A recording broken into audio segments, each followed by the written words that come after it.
Hello, मैं हूं Tejasvi and welcome to AGSKI 360 podcast powered by Aither the air antivirus, जिसकी बदौलत हम दिल्ली NCR की पोल्यूशन फ्री हवा में सांस ले सकते हैं। जी हाँ, क्योंकि ये 99.997% बैक्टीरिया एंड वायरसेस को न्यूट्रलाइज कर देता है।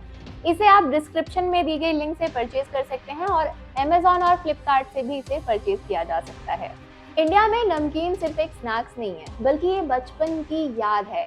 चाय के साथ ये जरूरी तो है ही, लेकिन टेस्ट और ट्रस्ट अगर ये दोनों मिल जाएं तो याद आता है अग्रवाल नमकीन। फ्रॉम ओखला की factory to nationwide shelf तक, इन्होंने ना सिर्फ एक स्नैक्स बनाया बल्कि स्नैक्स की एक लेगेसी बनाई, जिसमें हेल्दी स्नैक्स को इन्होंने इंट्रोड्यूस किया। तो हम बात करेंगे आज उन्हीं से ही, mister Sanjeev Agarwal, the CEO and founder of Agarwal Namkeen. तो आज हम बात करेंगे अग्रवाल नमकीन की उन्हीं के ही साथ। जी हाँ, अग्रवाल नमकीन के फाउंडर एंड CEO हमारे साथ हैं इस वक्त प्रेजेंट इस पॉडकास्ट में, यानी AGSKI 360 पॉडकास्ट में। सो हम आपको वेलकम करते हैं सर, मिस्टर संजीव अग्रवाल जी। नमस्कार। So welcome to our show. So much. And जब हम अग्रवाल नमकीन की बात करते हैं, वो एक अलग ही टेस्ट आता है हमारे लिए। और ये आपने इस तरीके से कैसे हेल्दी स्नैकिंग में कदम रखा, कैसे इस बारे में आपने सोचा? 2005 में अग्रवाल नमकीन की शुरुआत हुई थी, उस टाइम क्या विजन था आपके मन में? 2005 में जब हमने शुरू किया था तब तो ऐसा नहीं था, क्योंकि हमने जब शुरू किया था तब इतनी नॉलेज हमें नमकीन के बारे में नहीं थी। तो 2005 में तो हमने बेसिकली मार्केट में हमने जब R&D करी तो मार्केट में जो प्रोडक्ट थे जो उस समय चलते थे, भुजिया, सेवियां, नवरत्न, गाठिया, पापड़ी, चकली, इस तरह के प्रोडक्ट ज़्यादा चलते थे। तो हमने उन्हीं प्रोडक्ट से अपनी स्टार्टिंग की थी। तो जब हमने कुछ प्रोडक्ट बनाए, मार्केट में गए, तो थोड़ा बहुत मार्केट भी हमने अपना डेवलप कर लिया था, लेकिन फिर भी एक कमी थी कि हम उसमें कुछ अलग, कुछ जैसे हर किसी का एक कुछ स्पेशल होता है, तो हम उसमें कुछ स्पेशल निकालना चाहते थे। तो हमने हमारे जितने भी नमकीन्स थे, हमने उन सभी नमकीन्स को जो रेगुलर मैंने आपको बताया, जैसे भुजिया, सेवियां जो थी, हमने इन सभी नमकीन्स को मार्केट में जो नमकीन्स मैक्सिमम बिकते थे उनसे थोड़ा-सा डिफरेंट बनाने की कोशिश करी, जिसमें हमारे सभी नमकीन जो थे वो हैंडमेड तरीके से बनते थे। कोई ऑटोमेशन या कोई प्लांट से नहीं बनते थे। तो हैंडमेड और ऑटोमेशन का फ़र्क जो है वो ये है कि ऑटोमेशन में प्रोडक्ट जो बनते हैं वो बड़े बैचेस में बनते हैं और हैंडमेड में बनते हैं वो छोटे बैचेस में बनते हैं। तो जब छोटे बैचेस में प्रोडक्ट बनते हैं तो उसके टेस्ट को मेंटेन रखना बड़ा आसान हो जाता है, और जब वो बड़े बैचेस में बनते हैं तो आपको डिपेंड होना पड़ता है मशीन फोर्स पे, मशीन पावर पे। तो मशीन जो प्रोडक्ट एक्सेप्ट करती है प्रोडक्ट को बनाने के लिए, आपको वो रॉ मटेरियल, वो इंग्रेडिएंट उस हिसाब से डेवलप करने पड़ते हैं। और जब आप हैंडमेड तरीके से बनाते हैं तो आप उस प्रोडक्ट को अपने तरीके से, जो आप उसमें रेसिपी चेंज करना चाहते हैं, जो इंग्रेडिएंट यूज करना चाहते हैं, उस तरीके से आप उसको बना सकते हैं। तो ये फर्क हो जाता है हैंडमेड में और ऑटोमेशन में। ऑटोमेशन आपके हिसाब से वर्क नहीं करेगा, अपने हिसाब से वर्क करेगा, और जो हैंडमेड प्रोडक्ट है वो आपके हिसाब से बनेंगे, जैसा आप बनाना चाहेंगे वैसे बनेंगे। क्रिस्पी, क्रंची, जितना कम टेम्परेचर पे बनाना चाहेंगे, जितना अच्छे से उसको फ्राई करके, या जितने भी अच्छे से उसको बनाना चाहेंगे वो उस तरीके से बन जाएंगे। करेक्ट। और अभी आप टेस्टप्रेन्योर के शार्क भी हैं। So congratulations to become a shark at Tastepreneur. Thank you so much. So ऐसे लोग जो अपना खुद का अभी स्टार्टअप प्लान कर रहे हैं, कोई फूड स्टार्टअप प्लान कर रहे हैं, the most youngest entrepreneurs who will be coming and pitching their startup idea at Tastepreneur, उनमें आप क्या देख रहे होंगे, क्या ढूंढ रहे होंगे उन entrepreneurs में?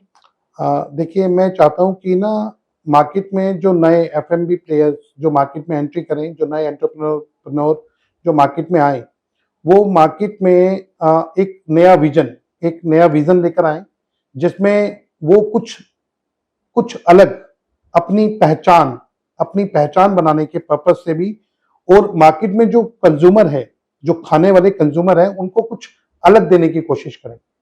तो अगर आपके पास विजन अलग होगा, आपकी स्ट्रेटेजी अलग होगी, तो आप मार्केट को जो बहुत जल्दी मार्केट में अपनी जगह बना सकते हैं।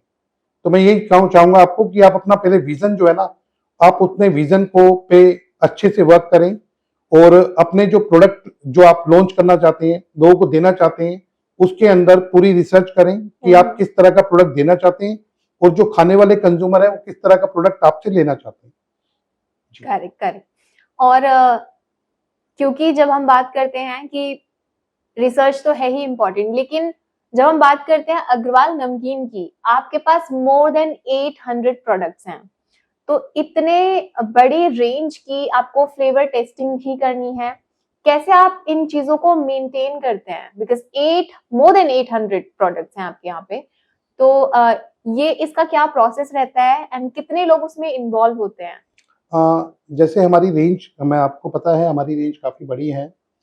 हम सभी तरह के ना हेल्दी नमकीन्स बनाते हैं। तो हेल्दी नमकीन्स के अंदर हमारे पास ऑप्शंस रेंज काफ़ी हो जाती है। जैसे हमने पहले एक प्रोडक्ट बनाया तो उस प्रोडक्ट से रिलेटेड जो कस्टमर थे जिनको वो प्रोडक्ट पसंद था, हमने उस कस्टमर को प्रोडक्ट पहुंचा दिया।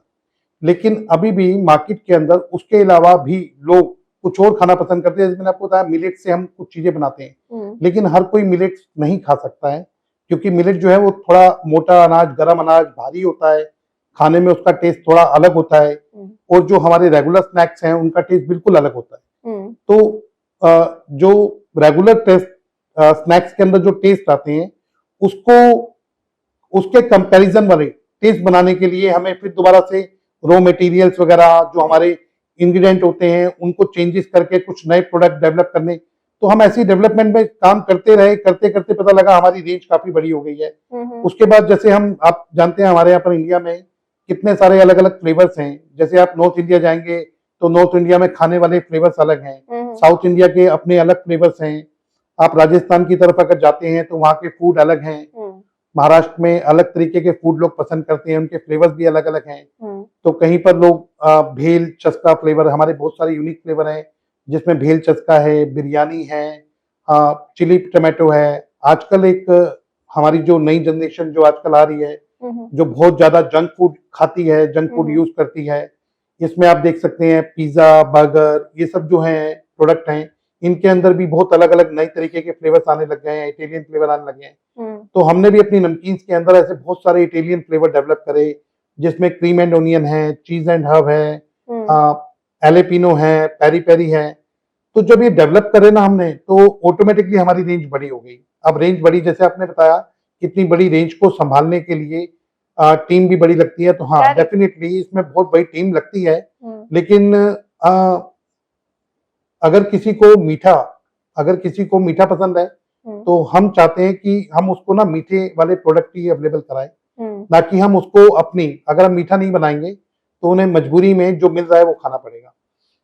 तो हम जो कम मीठा खाते हैं उनके लिए कम मीठा, जो कम नमक वाला खाते हैं उनके लिए कम नमक वाला, जो कम तीखा खाते हैं उनके लिए कम तीखा, जो ज्यादा तीखा पसंद करते हैं उनके लिए ज्यादा तीखा, अलग अलग तरह के फ्लेवर्स। क्योंकि इतना बड़ा पॉपुलेशन है हमारा, इतनी बड़ी डाइवर्सिटी कंट्री इतनी है, हाँ बहुत इतनी बड़ी, विविधता है। हाँ बिल्कुल, बहुत बहुत अलग अलग तरीके की चीजें हमारे यहाँ पर हैं। तो उस तरीके की लोग चीजें पसंद करते हैं, उसकी वजह से बनाते बनाते रेंज इतनी बड़ी हो गई, और रेंज बड़ी हो गई तो उसकी वजह से हमारे यहाँ पर बहुत सारे लोगों को इससे रिलेवेंट जॉब भी मिली।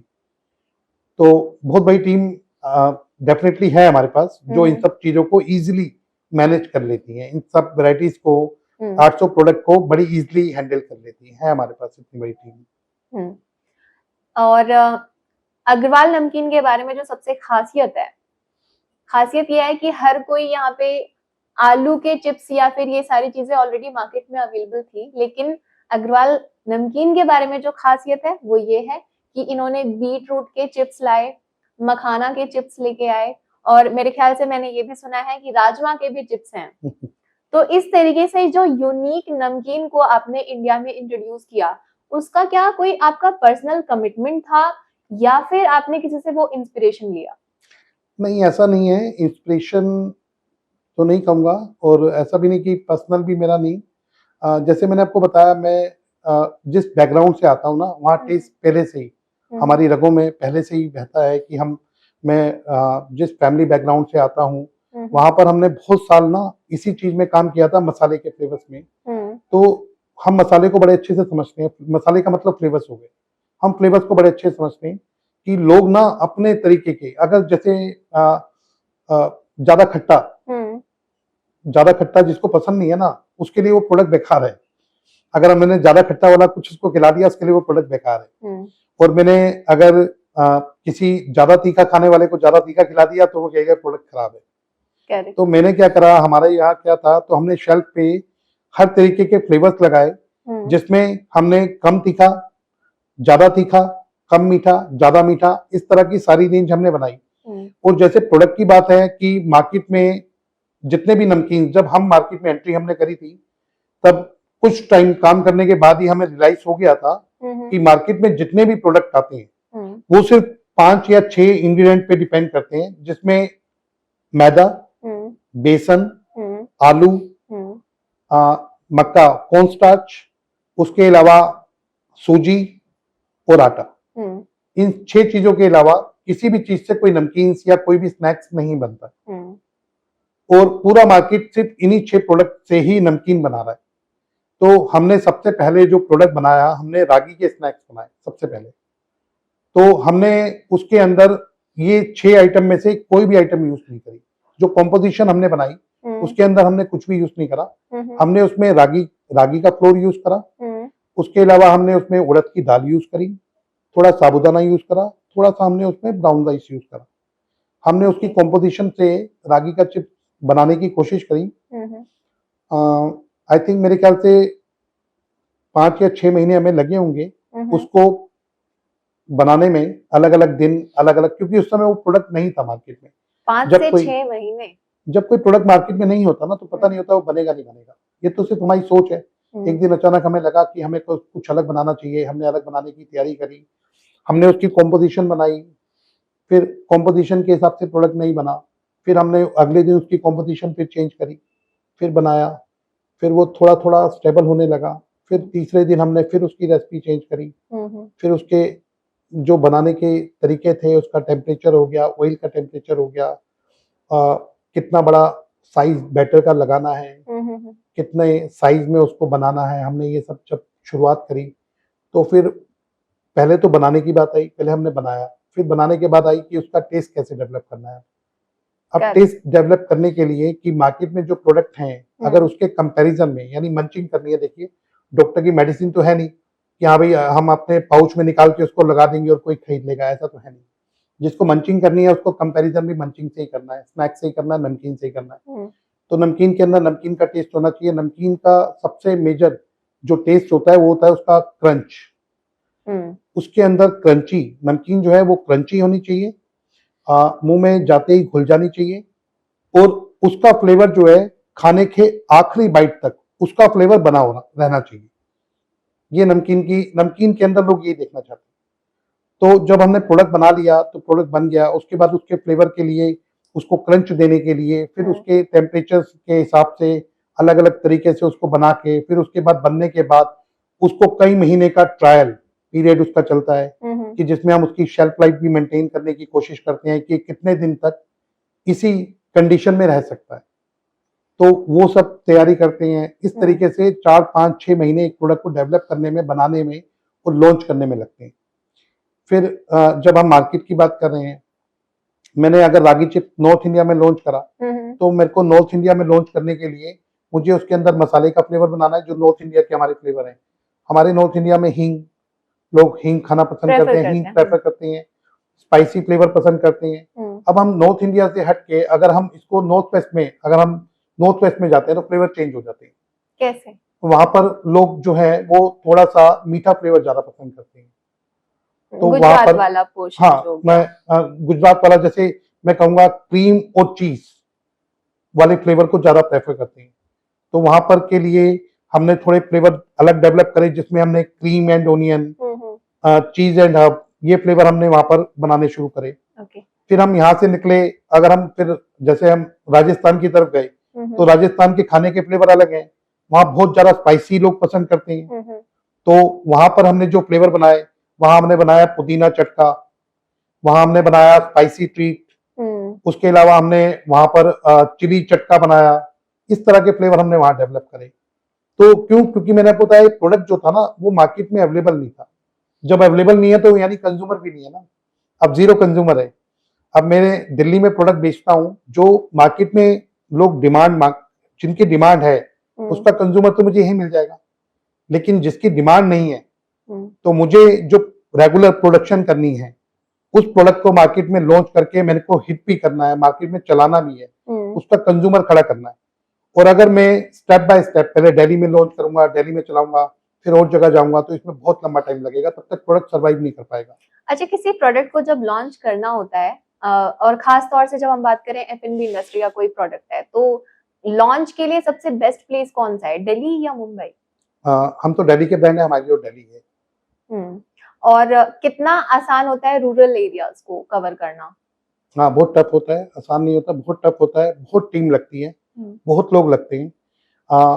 बाकायदा मैं कहूँ आपको कि ये मार्केट में जाके प्रेजेंटेशन देनी पड़ती है, हर जगह पे राइट प्रेजेंटेशन देनी पड़ती है, लोगों को सैम्पलिंग करानी पड़ती है, मल्टीपल जगह पे प्रमोशंस एक्टिविटी करनी पड़ती हैं, स्कूल में, कॉलेजेस में, इन सब जगह पे एक्टिविटीज करनी पड़ती हैं। तो बहुत मुश्किल हो, मतलब आसान नहीं होता, बहुत मुश्किल है किसी भी प्रोडक्ट को मार्केट में किसी भी एरिया में, चाहे वो दिल्ली हो, चाहे वो मुंबई हो, चाहे वो टियर 2 हो, चाहे टियर 1 हो, चाहे मेट्रो सिटी हो, चाहे कोई भी जगह हो, हर जगह पे लॉन्च करना बहुत ही मुश्किल होता है, क्योंकि इतना आसान नहीं है अपने प्रोडक्ट को ले जाके किसी को खिलाना। सामने वाला आपके प्रोडक्ट को तब खाएगा जब उसको बिलीव होगा कि आपके प्रोडक्ट को खा के उसको कोई परेशानी या कोई दिक्कत नहीं होगी। तो इतनी आसानी से कोई प्रोडक्ट को, सैंपल को ट्राई भी नहीं करता है जब तक उसको ट्रस्ट नहीं होता आपके ऊपर। लेकिन आपने ये मैजिक कर दिखाया, टेस्ट और ट्रस्ट दोनों की लेगेसी आपने क्रिएट की, और इसको दिल्ली से तो चलिए आपने शुरुआत करी ही, लेकिन मुझे लगता है कि आपने इसको एक ऐसा स्नैक्स बना दिया है जो अभी आप ग्लोबल तक भी प्लान कर रहे हैं। हाँ जी, हम इसको ग्लोबल के लिए प्लान कर रहे हैं, काफी टाइम से हम तैयारी कर रहे हैं। जैसे हमने बताया, हमारे जो प्रोडक्ट है ना, ये थोड़े से यूनिक हैं, डिफरेंट है, तो इसका मार्केट अभी डेवलप हो रहा है। ग्लूटेन फ्री हमारे मेन जो हमारी स्नैक्स की रेंज है हमारी, वो है ग्लूटेन फ्री स्नैक्स की, जिसमें हम सभी तरह के नमकीन, भुजिया, चिप्स सब बनाते हैं। और इसके लिए हमें ना अभी ग्लोबली जाने के लिए हमें इसकी शेल्फ लाइफ के ऊपर थोड़ा काम कर रहे हैं, क्योंकि हमारे प्रोडक्ट जो हैं उनके अंदर किसी भी तरीके का कोई प्रेजर्वेटिव नहीं होता, कोई कलर नहीं होते, किसी भी तरीके की कोई हार्मफुल चीज नहीं है। हमारे सभी स्नैक्स जो हैं वो एक होमली स्नैक्स हैं, जैसे आप घर पे बनाते हैं बिल्कुल उसी तरीके से बने हुए। तो इस वजह से हम बाहर ले जाने के लिए थोड़ा सा उसकी पैकेजिंग वगैरह को चेंज करके, ताकि लोगों को जिस टेस्ट में वो हम यहाँ पर डोमेस्टिक अपनी मार्केट में सेल कर रहे हैं उसी टेस्ट में हम लोगों को वहां अवेलेबल करा सकें। अभी आपने कहा कि जो अपने प्रोडक्ट का ट्रस्ट किसी और को दिलाना, इट्स रियली डिफिकल्ट, लेकिन 2005 में इतने मार्केटिंग टूल्स नहीं थे। आज पे अगर किसी को अपना स्टार्टअप शुरू करना हो तो they have a very best weapon which is social media.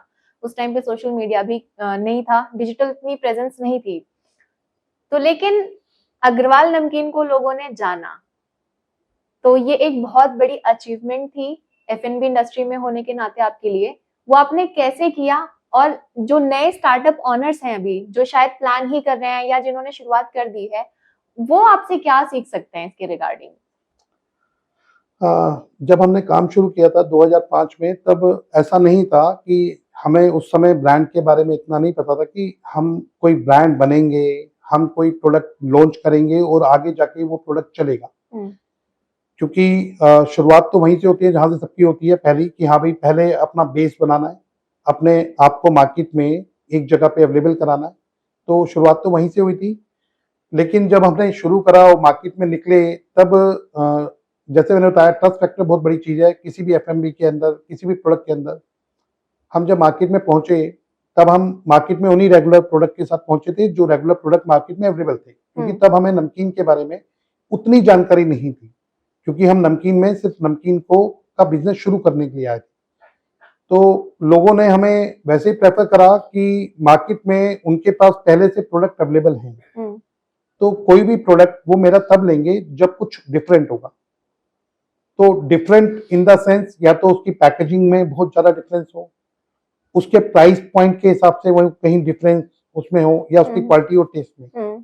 तो हमेशा लोगों ने हमसे प्रेफर करा कि हम कुछ डिफरेंट दें। तो हमने जब उनको धीरे धीरे, जैसे मैंने बताया ना कि पहली बार हम किसी से जाके मिलते हैं तो हाय हेलो होती है, अगली बार जाते हैं थोड़ी बातचीत शुरू होती है, करेक्ट। तीसरी बार जाएंगे तो सामने वाला जो है वो बिठा के एक कप हो सकता है आपको चाय भी ऑफर कर दे। तो डिपेंड करता है आपकी बातचीत, आपके ट्रस्ट, उसको 2 बार आपसे मिलने पे उसको कैसा फील हुआ। जो पहली 2 मीटिंग्स आपकी हुई या पहली 2 इंटरेक्शन जो हुई, उससे उसके अंदर आपके लिए वो रिलैक्स, वो फील उसके अंदर आया नहीं आया कि आप एक अच्छे तरीके से उनके पास प्रोडक्ट लेकर आए।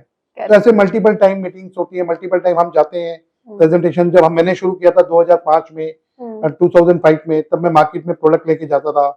तो दुकानदार को पहले तो जाके बड़ी रिस्पेक्टली, जैसे हम बोलते हैं आज भी किसी से मिलते हैं तो कहते हैं नमस्कार सर, नमस्कार नमस्कार। तो ऐसी शुरुआत होती है, नमस्कार। पहले हमने आपस में अपना इंट्रोडक्शन शेयर करा। उनका इंट्रोडक्शन तो हमें पता ही है क्योंकि मैं उनके पास जा रहा हूँ, मैं उनके स्टोर पे जा रहा हूँ, तो मुझे उनके इंट्रोडक्शन के बारे में पता है।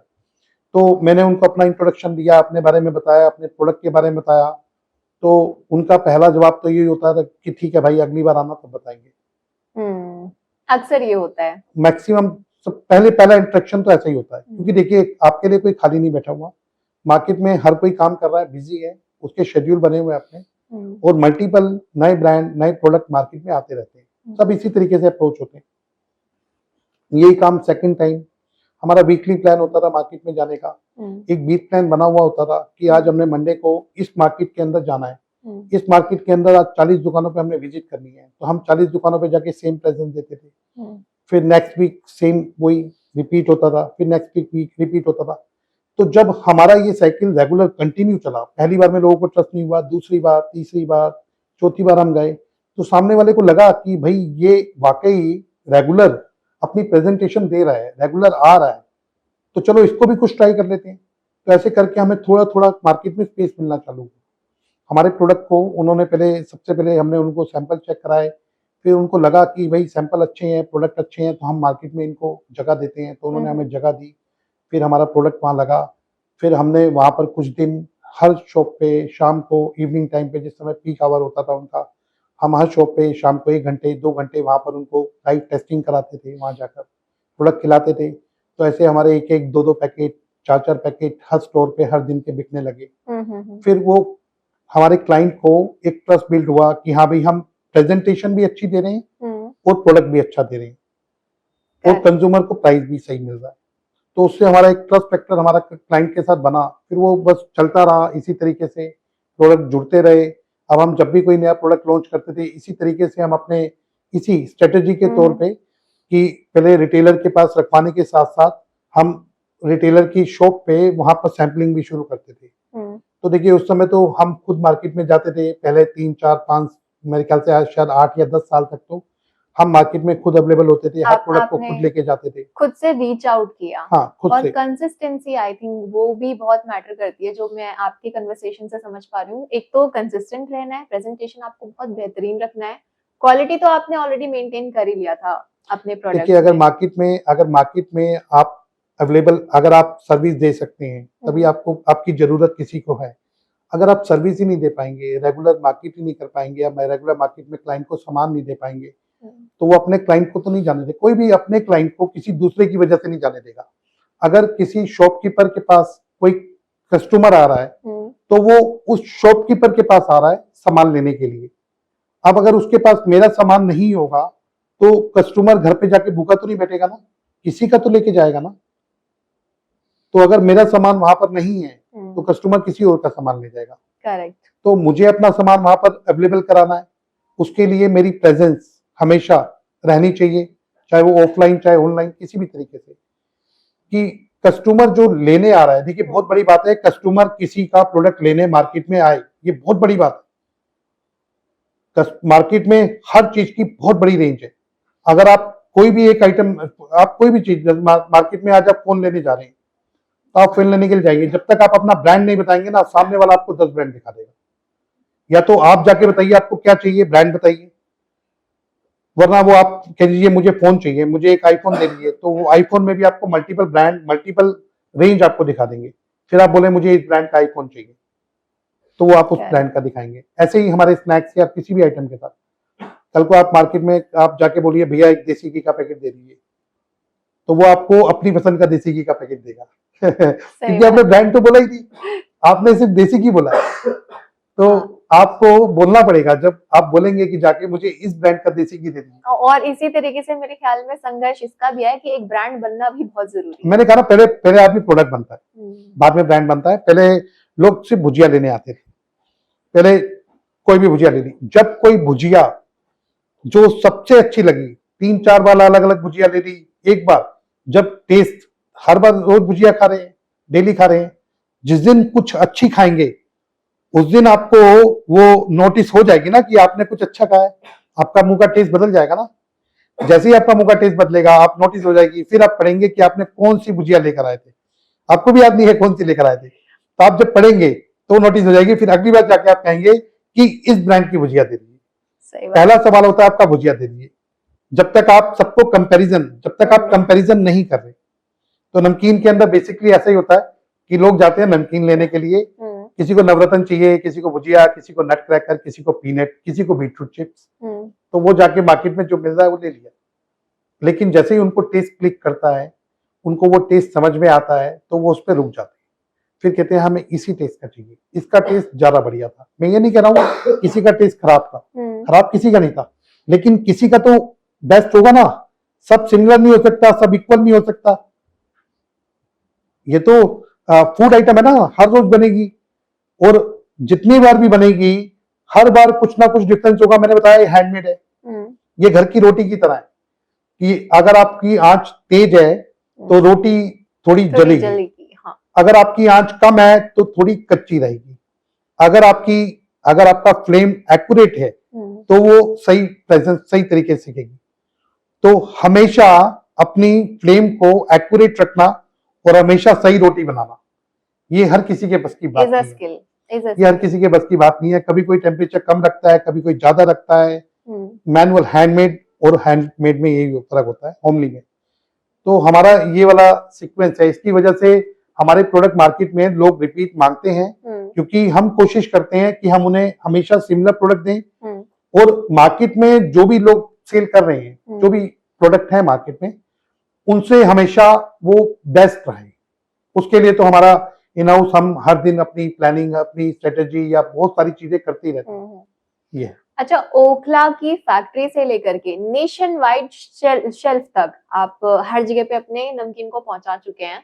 तो जब बात की जाती है स्ट्रैटेजीज की, तो वो क्योंकि ग्लोबल तक ले जाना है अभी आपको, उसकी क्या प्लानिंग है, क्या स्ट्रैटेजी है, कैसे आप जो है अग्रवाल नमकीन को दिल्ली से निकल करके पूरा नेशन वाइड तक आप पहुंच चुके हैं, लेकिन ग्लोबल तक वो ले जाने की क्या प्लानिंग है आपकी अभी? देखिए, ग्लोबल जाने के लिए जैसे मैंने कहा, सबसे पहले हमें ग्लोबल प्रेजेंस के तौर पे हमें प्रोडक्ट चाहिए। सबसे पहले उसकी ग्लोबल प्रेजेंस होनी चाहिए। अभी हमारे जो प्रोडक्ट हैं वो डोमेस्टिक प्रेजेंस के अंदर है, अभी उसकी प्रेजेंस भी डोमेस्टिक है। सबसे पहले हम तैयारी कर रहे हैं, हम जो अलग अलग कंट्रीज के जो नॉर्म्स हैं, उस नॉर्म्स के अकॉर्डिंग, उस नॉर्म्स के जो हमारा जो प्रोडक्ट है वो FSSAI के नॉर्म्स के अकॉर्डिंग है। जो प्रोडक्ट हमारे यहाँ फिट है वो हमारे यूएसए के हिसाब से, उनके FDA के हिसाब से, या उनके जो लोग हैं, जो अमेरिका, यूएसए के जो लोग हैं, उनकी रेगुलर कंजप्शन के हिसाब से हो सकता है फिट ना हो। क्योंकि जो डाइजेस्ट हम कर सकते हैं, हमारे यहाँ होता है डाइजेस्ट सिस्टम जो है, या खाने का जो सिस्टम हमारे यहाँ पर है, वो उनके यहाँ अलग है। yes. तो इसके हिसाब से बहुत सारे डिफरेंसेस आते हैं। जैसे हमारे यहाँ आप पीनट बटर देखते हैं, है ना, पीनट बटर, तो यूएसए के अंदर बहुत सारे पीनट बटर ऐसे हैं जो यूएसए के अंदर बैन है। क्यों? क्योंकि पीनट के अंदर इफ्लोटॉक्सिन भी होता है। उसकी वजह से ना, वहां पर, उनके यहाँ पर इफ्लोटॉक्सिन ज्यादा होने की वजह से उनके जो पॉपुलेशन, उनके यहाँ जो लोग हैं, उनको वो इफ्लोटॉक्सिन की वजह से कुछ पीनट बटर के अंदर एलर्जी हो जाती है। तो उसकी वजह से वो पीनट बटर उनकी कंट्री में नहीं चलता। यानी वो उनके जो FDA के नॉर्म्स है ना, उसके पैरामीटर्स हैं, उसके हिसाब से वो फिट नहीं है।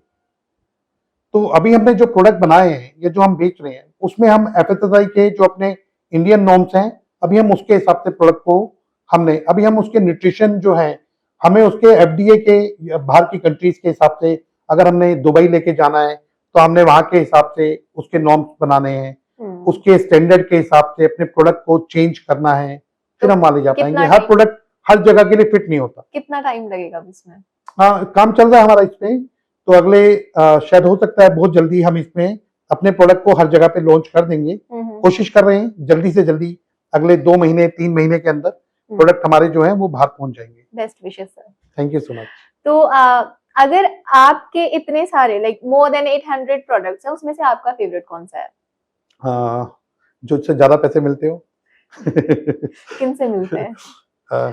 सभी हेल्दी प्रोडक्ट बहुत अच्छे हैं। बाकी मेरे को खुद पर्सनली जो है हमारे मिलेट चिप्स बहुत अच्छे लगते हैं, जिसमें हम रागी, ज्वार, बाजरा, उसके अलावा उड़द की दाल, थोड़ा सा साबूदाना और थोड़ा सा ब्राउन राइस ये यूज करते हैं।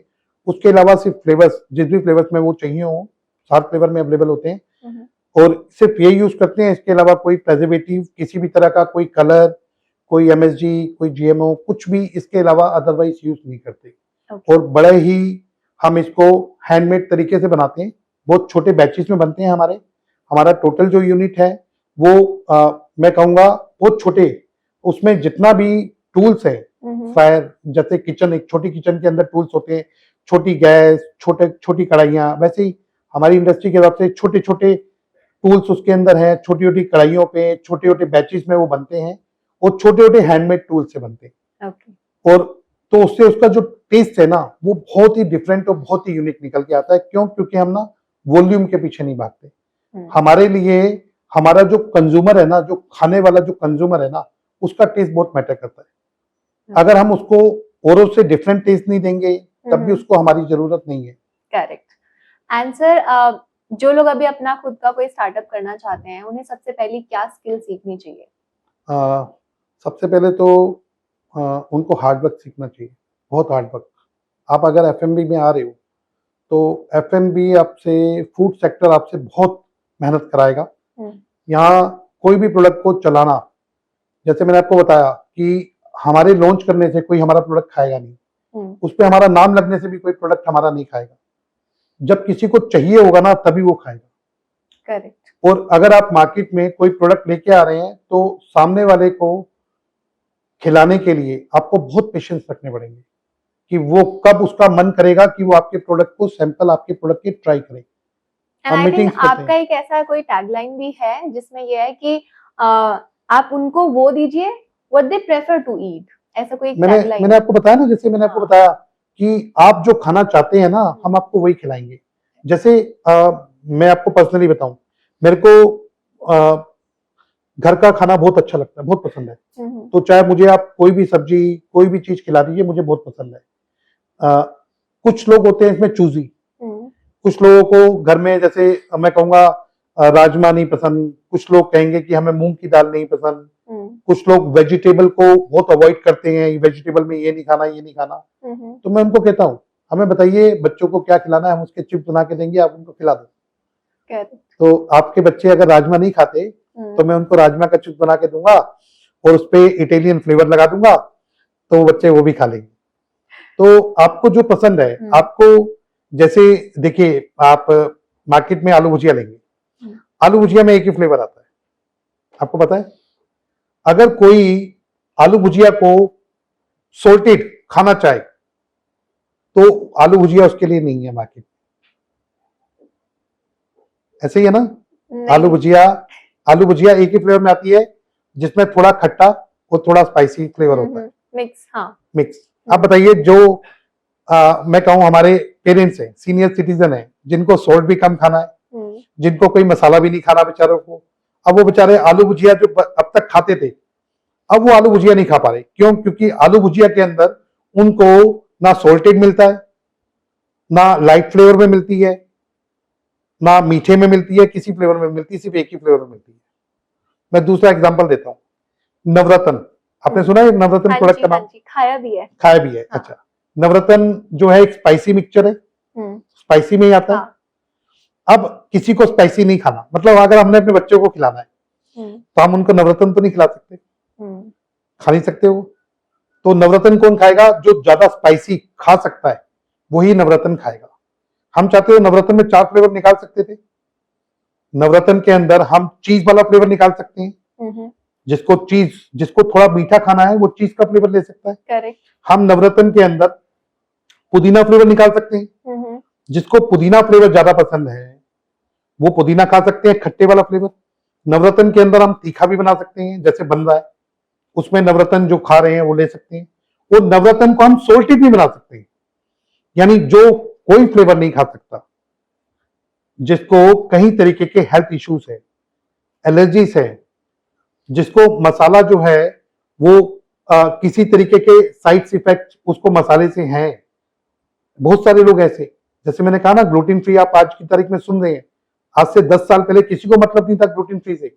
ग्लूटेन फ्री सिर्फ एक हेल्थ का, सिर्फ एक, आज की तारीख में लोगों, ऐसा नहीं है कि ग्लूटेन फ्री खाएंगे तो भी फर्क नहीं पड़ता, नहीं खाएंगे तो भी फर्क नहीं पड़ता। बहुत सारे लोगों को ग्लूटेन फ्री एलर्जी है, जो ग्लूटेन वाले प्रोडक्ट खा ही नहीं सकते। बहुत सारे लोग हैं तो उनके लिए ग्लूटेन फ्री हो गया। तो ऐसे बहुत सारे लोग हैं जो मसाले वाली चीजें नहीं खा सकते। मसाले का मतलब, मसाला जो उसमें स्पाइसेस लिखा होता है ना हमारा, उस मसाले के अंदर बहुत सारे मसाले होते हैं। उसके अंदर लौंग, इलायची, दालचीनी, जावित्री, जायफल, इलायची, हल्दी, धनिया, लाल मिर्च, अमचूर, इस तरह के बहुत सारे मसाले होते हैं। और बहुत सारे मसाले, ये जो फ्लेवर्स होते हैं बहुत सारे मसालों के, ये सारे मसाले हर कोई डाइजेस्ट नहीं कर पाता जब उसको एक अच्छे वॉल्यूम में लेता है। तो बहुत सारे लोग नवरत्न नहीं खाते, उसकी जगह वो आलू का चिप्स खाते हैं सॉल्टेड वाला। उसका रीजन ये भी तो हो सकता है ना, क्योंकि उनको चाहिए बिना मसाले का, और नवरत्न बिना मसाले का मिलेगा नहीं। तो हमारा अगर बस चलता ना तो हम नवरत्न के अंदर भी 11 फ्लेवर निकालते, भेल चस्का, biryani, cheese and herb, cream and onion, chilli tomato, पुदीना, फ्यूचर में तो आ ही जाएगा, पेरी पेरी, एलेपिनो। नहीं, अब तो 800 हो गए हैं। अब तो नहीं हो पाएगा, मैनेज करना मुश्किल हो जाएगा। नहीं, मैनेज वाली बात नहीं है। अब नवरत्न, हमने अपने जो नवरत्न बनाया है उसमें हमारे 5 फ्लेवर है। हमारा जो नवरत्न है वो है बीटरूट मिक्सचर, हमारा जो नवरत्न है। ठीक है। नवरत्न तो नाम नहीं दे सकते क्योंकि हमने नवरत्न नहीं बनाया, हमने हेल्दी मिक्सचर्स बनाए, उसी मिक्सचर को नवरत्न बोलते थे। उसमें 9 तरीके की चीजें थी। हमारे जो मिक्सचर्स हैं उसमें भी मल्टीपल चीजें हैं, उसमें रागी है, ज्वार है, बाजरा है, उसके अलावा उड़द की दाल है, साबूदाना है, ब्राउन राइस है, जो बना हुआ है मिक्सचर जिन चीजों से। उसके अलावा ज्वार है, बाजरा है, रागी, फ्लैक्स भी है, उनके सीड्स भी हैं, राजमा है, मूंग की दाल है, ये सब चीजों से मिला के हमने मिक्सचर बनाया है। तो जो हमारे मिक्सचर्स हैं उसके अंदर भी हमारे 5 फ्लेवर आते हैं सभी मिक्सचर्स में। हमारे मिक्सचर्स की जो रेंज है आपको समझिएगा, हमारे पास बीटरूट मिक्सचर है, हमारे पास पालक मिक्सचर है, हमारे पास कैरेट मिक्सचर है, हमारे पास ब्रोकली मिक्सचर है, हमारे पास मिक्स वेजिटेबल मिक्सचर है, उसके अलावा स्वीट पोटैटो मिक्सचर है, ग्रीन पीस मिक्सचर है, राजमा मिक्सचर है, मूंग दाल मिक्सचर है, ब्राउन राइस मिक्सचर है, ओट्स मिक्सचर है, किनवा मिक्सचर है, ऐसे तो मल्टीपल वैरायटीज की पूरी दुकान है। हाँ, नहीं, हर हेल्दी सीड्स यस, जो या तो लोग रेगुलर मतलब उतना ज्यादा खा नहीं पाते हैं, क्योंकि इन सब हेल्दी सीड्स ग्रेन्स को खाने के लिए स्नैक्स तो आप मल्टीपल टाइम खाते हैं। अब हम बात करें खाने की, अभी जैसे मूंग की दाल है, आप मूंग की दाल को कितने तरीके से खा सकते हैं, जब खाना बनेगा तभी खा सकते हैं, अदरवाइज तो नहीं खा सकते ना। मूंग की दाल ऐसी तो है नहीं कि आपने उसको मूंग की दाल को भिगो लिया, नमक डाल दिया और खा लिया, ऐसा तो नहीं होता। तो हमने मूंग की दाल की स्नैकिंग बनाई है, वो ताकि आप जब स्नैकिंग भी करो तो अपनी पसंद की मूंग की दाल की स्नैकिंग करो। अगर आपको राजमा ज्यादा पसंद है, जैसे आपको पता है राजमा हमारे जम्मू की साइड से, जम्मू JNK, यहाँ के लोग बड़ा पसंद करते हैं राजमा को, है ना। तो अगर उनको राजमा कहीं भी राजमा के ही नमकीन अगर उनको होंगे मिलेंगे तो वो उसके टेस्ट को बहुत अच्छे से समझते हैं, प्रेफर तो करेंगे, और वो समझते भी सबसे ज्यादा है। जैसे ज्वार, बाजरा, ये जो प्रोडक्ट है हमारे मोटे अनाज, इनका सबसे ज्यादा इस्तेमाल कहाँ होता है? राजस्थान में। वहां आप जाएंगे, कहीं भी जाएंगे, आपको ज्वार और बाजरे की रोटी मिलेगी आपको। वो सबसे ज्यादा ज्वार बाजरा खाना पसंद करते हैं ना। एक जगह और है, हरियाणा तो है ही है। हरियाणा तो हर अनाज का, हरियाणा हर अनाज का गढ़ है। वहां कोई भी अनाज हो, चाहे वो रागी हो, ज्वार हो, मक्का हो, बाजरा हो, कोई भी अनाज हो, वो सारे अनाज को पसंद करते हैं। आज की तारीख में तो हरियाणा के हर घर में मिलेट का आटा बनता है, मिक्स आटा। अपने घर में पीसे जाने वाले आटे के अंदर वो ये सभी अनाज यूज करते हैं, रागी, ज्वार, बाजरा। सो सर, आपकी जो डिस्कशन है हम उसको यहाँ पे थोड़ा सा स्टॉपेज देते हैं।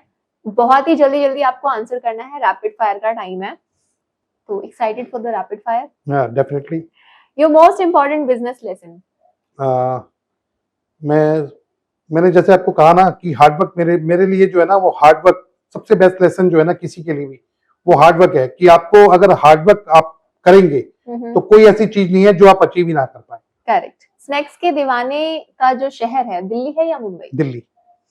कोई एक बिजनेस लीडर जिसे आप बहुत ज्यादा एडमायर करते हैं? हाँ, हमारे स्नैक्स के जितने भी बिजनेस लीडर हैं जिन्होंने एक मार्केट के अंदर एक नया सेगमेंट खड़ा करा है, एक नमकीन का, इतने सारे ब्रांड्स आज की तारीख में हैं, ये सब हमारे जो हैं वो बहुत ही मतलब प्रेस्टिजियस ब्रांड हैं और बहुत अच्छा इन्होंने काम करा है, जिसमें हल्दीराम है, बीकानेर है, क्रैक्स हैं, डायमंड हैं, कैच मसाले, इन सब लोगों ने बड़ा अच्छा काम करा है मार्केट में। तो हम इन सबसे बहुत इंस्पायर रहते हैं। ओके, एंड अगर अग्रवाल नमकीन कोई एक मूवी बने तो उसका टाइटल क्या होगा? अग्रवाल नमकीन। Okay. Favourite Indian city for food? हाँ, दिल्ली। अच्छा, home you consider your competitor? नहीं, मैं किसी को कॉम्पिटिटर पर्पस से नहीं देखता। सब अपना अपना लेवल पे अपने मतलब मल्टीपल एफर्ट से जो कर सकते हैं वो कर रहे हैं, सभी कर रहे हैं। ओके। एक सेलिब्रिटी जिसे आप चाहेंगे कि अग्रवाल नमकीन का वो ब्रांड एम्बेसडर बने? शाहरुख खान। क्या बात है, अभी उनका बर्थडे भी चल रहा है। जी। Do you want to wish him birthday? मैं शाहरुख, सॉरी इसको Yeah. क्लिक करना पड़ेगा। बोलूं जरा? हाँ हाँ आप कर देंगे एडिट? हाँ हाँ, कर देंगे। हाँ। अभी शाहरुख जी का बर्थडे भी चल रहा है, क्योंकि आप उन्हें ब्रांड एम्बेसडर बनाना चाहते हैं, तो आप प्रपोजल यहीं से भेज दीजिए हैप्पी हाँ। बर्थडे के साथ। मैं शाहरुख खान साहब को उनके जन्मदिन पे उनको बहुत बहुत मुबारकबाद और बहुत बहुत शुभकामनाएं देना चाहूंगा, और चाहूंगा किसी दिन वो हमारी थोड़ा समय निकाल के हमारी नमकीन इंडस्ट्री में हमारे नमकीन के ब्रांड एम्बेसडर बन के हमारे नमकीन को चार चांद लगाए। क्या बात है। अगर अग्रवाल नमकीन को एक बॉलीवुड फिल्म बनाया जाए तो उसमें एक गाना भी होना चाहिए, ऐसा कौन सा एक गाना है जो अग्रवाल नमकीन को ज्यादा डिफाइन करता है? सोचा नहीं? ऐसा कोई तो गाना होगा, आप ही बता दीजिए। अच्छा, आपका फेवरेट गाना कौन सा है? नहीं, ऐसा भी कुछ नहीं है, गाने तो सुनते ही नहीं, गाने सुने ही नहीं है। गाने क्या होते हैं?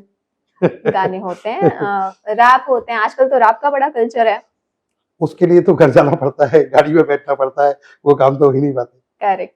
अच्छा, आपसे बात करके यहाँ पे हमने बहुत सारी चीजें सीखी हैं। ऑल्दो स्टार्टअप के बारे में हम लोग हर रोज पॉडकास्ट करते हैं, लेकिन आपके बारे में हमने जब चीजें जानी है तो सबसे ज्यादा जो मैटर करता है आई थिंक वो कंसिस्टेंसी है, एंड टू रीच आउट, उन जगहों पे पहुंचना जहां आपकी वैल्यू है और उस वैल्यू को खुद से क्रिएट करना, उसकी रिस्पॉन्सिबिलिटी लेना। आई थिंक अग्रवाल नमकीन के लिए यही चीजें वर्क करी और आपने बहुत मेहनत करी होगी, आई एम श्योर। 20 साल हो गए, सक्सेसफुल 20 साल, और उसके लिए all credit goes to you and your team, and thank you so much for coming on a podcast. जाते जाते मैं आपसे बस यही कहना चाहूंगी, एज अ शार्क, क्योंकि आप हमारे शो में आने वाले हैं, तो उस एपिसोड्स के लिए डेफिनेटली हम लोग बहुत सारी मेहनत करने वाले हैं, so all the best for that. मैं यही दुआ करती हूँ कि आपको बहुत ही बेस्ट एंटरप्रेन्योर्स मिले वहां पे, ताकि आप इन्वेस्टमेंट उन्हें दें। उससे क्या होगा, हमारे स्टार्टअप इंडिया मिशन को भी सपोर्ट मिलेगा। And to the people who are watching right now our podcast, thank you so much for listening this podcast, and do subscribe and comment जरूर करना कि आपका फेवरेट अग्रवाल नमकीन कौन सा है। एंड मिलते हैं आपसे तब तक के लिए नेक्स्ट पॉडकास्ट में। Bye bye.